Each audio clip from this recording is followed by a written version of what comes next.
Shout out to all my fellow single people this Valentine's Day weekend. We're just gonna sit back, relax, and let everybody cheat on each other.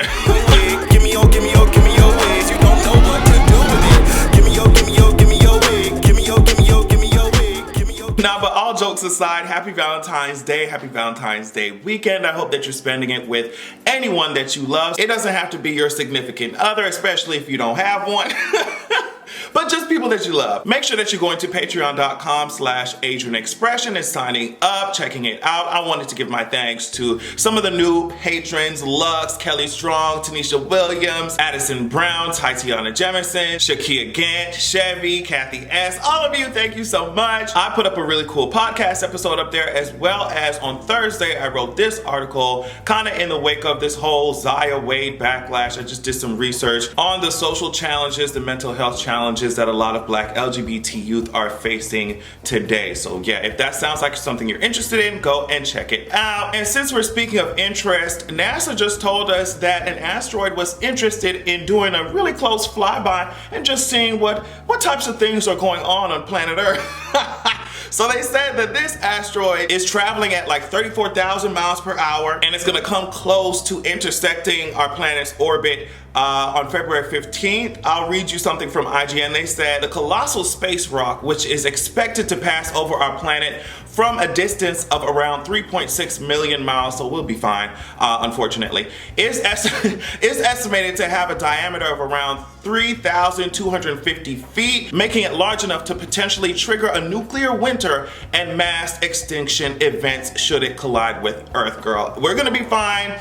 But all I'm saying is, if the asteroid wanted to come a little closer, it's giving very much Neo type of tease, you know, you could brush up against the atmosphere, honey. I mean, we ain't doing shit with this planet, no way. It's time for a hard reset. You know, you gotta hold a couple buttons on your phone, your iPhone, to do a hard reset. Girl, do a hard reset on this planet. Come through, girl. What's up? Girl, we need to do a welcoming party. We need to, hey, asteroid, let's just wipe the slate clean, girl. You need to treat Earth like a Monopoly board. You need to go ahead and pass go and collect $200. So we can do like Beyonce and just start over. That's it. So of course I have to have my little nerd section. Marvel made an exciting announcement. Of course we already knew that Brian Henry was going to be playing Festos in this new The Eternals film, right? So apparently this is who he's going to be married to, Haas Slayman. Now he's an actor who describes himself as a gay Muslim Arab American man. He's been in things like Nurse Jackie, Jack Ryan, so apparently they're gonna be married. Now I just wanted to show you how he really doesn't play any games when it comes to talking about his sexuality. I think this was a video he used to come out a couple years ago, so you can watch this. Hi guys, this is Haas Slayman. A new study finds that more LGBTQ people living in the United States have been murdered so far this year than in 2016. So this video is my response to this study. I am a gay Muslim Arab American man. I am a gay Muslim Arab American man. And I'm going to take it even further. Not only am I gay, but I'm also a bottom. Not only am I a bottom, but I'm also a total bottom, which means I like it up you know where. And I say this to all the homophobes living in the United States of America and across the globe. Why not? If you ever come to me to kill me just because I'm gay, I will destroy you. I might be gay and I might be a nice guy, but don't get it twisted, because I will fuck you up. Yeah, he doesn't play any games. Marvel picked the right one to be over here trying to be in a gay relationship on screen. I'm here for it. He was talking in this new Now Next interview, and this is what he said. I'm married to the gay superhero Festos, played by Atlanta's Brian Tyree Henry, and we represent a gay family and have a child. And he also says that Marvel's first same-sex kiss will be in this new film. Now, I guess they think they slick trying to make this cute ass announcement during Valentine's Day weekend, but I'm here for it. He also has some more to say about it. He said, it's a beautiful, very moving kiss. Everyone cried on set. For me, it's very important to show how loving and beautiful a queer family can be. Brian Tyree Henry is such a tremendous actor and brought so much beauty into this part. And at one point, I saw a child in his eyes, and I think it's important for the world to be reminded that we in the queer community were all children at one point. We forget that because we're always depicted as sexual or rebellious, we forget to connect on that human part. So my fear always with these first gay kiss or first gay character or whatever is that they'll just give us a very lackluster type of character, give us a character that is not really multi-dimensional, and they just slap a gay title on it and then tell us to be happy. So I don't know, from the way that he's speaking, it seems like the characters are getting some good treatment. So I don't know, I'm excited. All right, Wendy Williams, I usually don't address any of the shit that you say because half the time I'm sure you don't even know what you're saying. You give me very much delirious, delusional type of tease, but this one particularly caught a lot of attention because you had a lot of things to say about gay men. So, and keep in mind, I'm gonna talk about this. She already apologized or whatever. So I'm just gonna review what she said. She said, so they were on the show talking about Valentine's Day, and I guess Valentine's Day is a play on Valentine's Day, and it's just about you going out with your gals or your girls having a good time or whatever. So she told her audience to clap if they're participating in Valentine's Day. You know, it was just like any other time that her audience claps. It's just because they were instructed to do so. So she saw one guy clapping because I guess he was going to participate in Valentine's Day, and this is what she said: if you're a man and you're clapping, you're not even a part of this. You don't understand the rules of the day. It's women going out and getting saucy and then going home. You're not a part. I don't care if you're gay.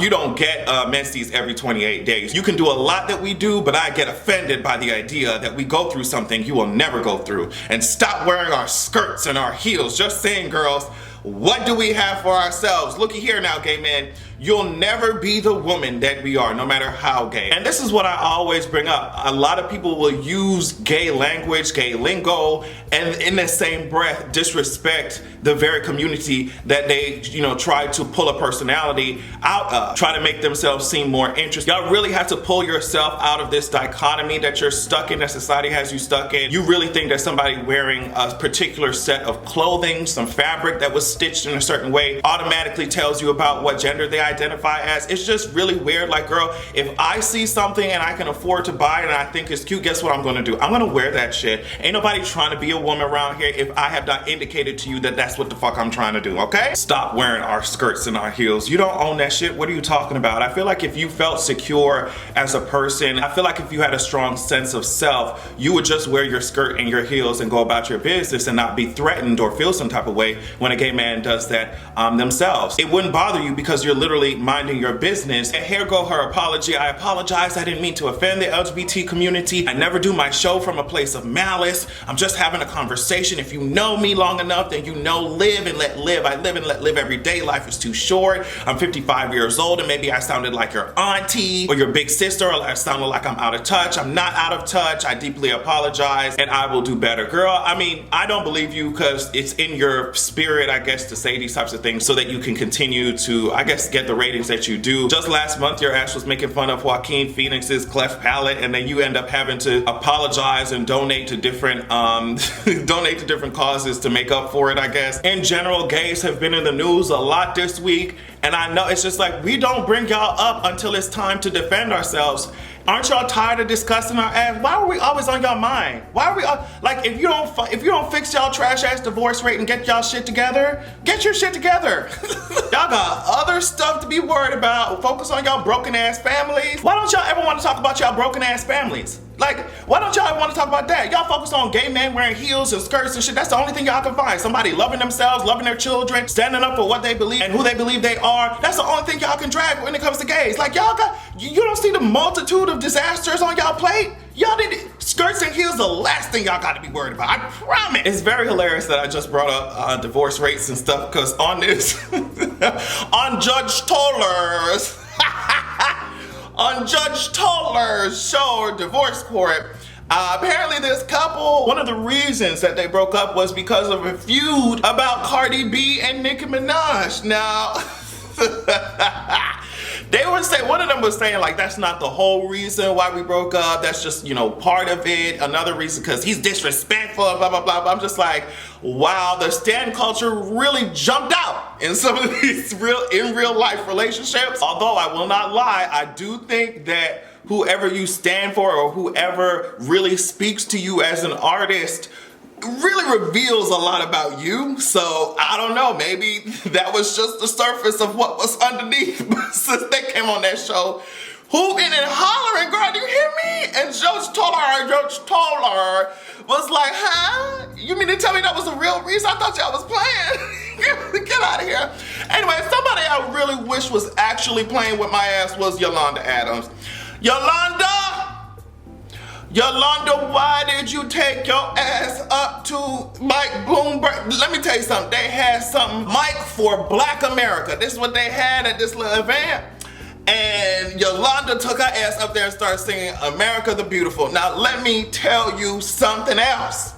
Yolanda said, if it's one thing I'm gonna do is get a check.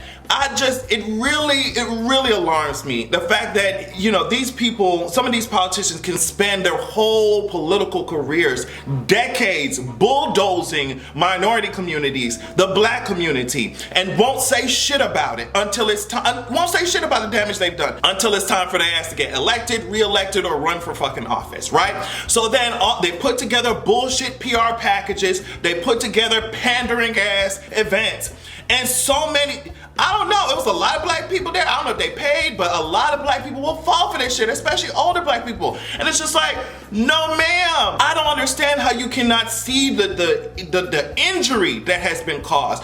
Do a Google search on these politicians before you get your ass up there and then you endorsing him in front of the same communities that are still damaged by the shit that they've done. And these politicians, if they're elected, they will be doing the same exact thing, because no matter how much they fucking bullshit apologize, his ass went up there talking about, I'm sorry, I need to undo this shit. No matter all these bullshit apologies, because even just up to recently, he was still defending that shit. No matter how much they give you bullshit apologies, the bottom line is that their mindsets remain the same. So just because it's not stop and frisk today, it's gonna be something else when they're given political power tomorrow, okay? Get these politicians out of my face. Stop endorsing them for a quick little check. Y'all ain't that hungry. You just performed at the Super Bowl. You ain't that hungry. Stop. Look into these people before you put your whole brand and celebrity and endorsement behind them. Just like, y'all ain't tired of being used as puppets? It's so like, oh, it's so dangerous, and so it really alarms me. Because it really does. I love what Julian Castro said about it.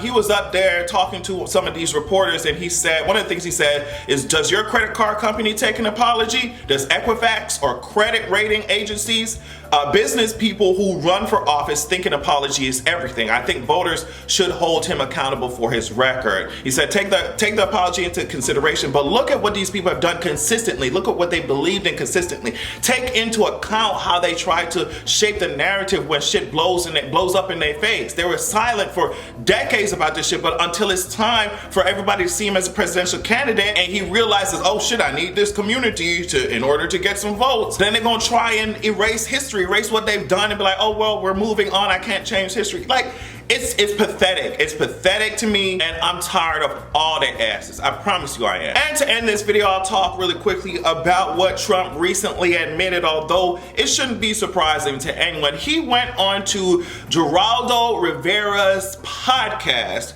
and admitted that he sent Rudy Giuliani to Ukraine to look for some dirt on his political adversaries. Now, Geraldo asked, was it strange to send Rudy Giuliani to Ukraine, your personal lawyer? Are you sorry you did that? And Trump said, no, not at all. He said that he has a very bad taste of the US intel community because of the whole Russia investigation thing. One of the other things he said was, here's my choice. I deal with the Comeys of the world, or I deal with Rudy Giuliani. So I guess he's trying to shape this narrative that the US intel community cannot be trusted and they fucked him over. So that's why he used Rudy Giuliani to go to Ukraine to do some unconstitutional type shit.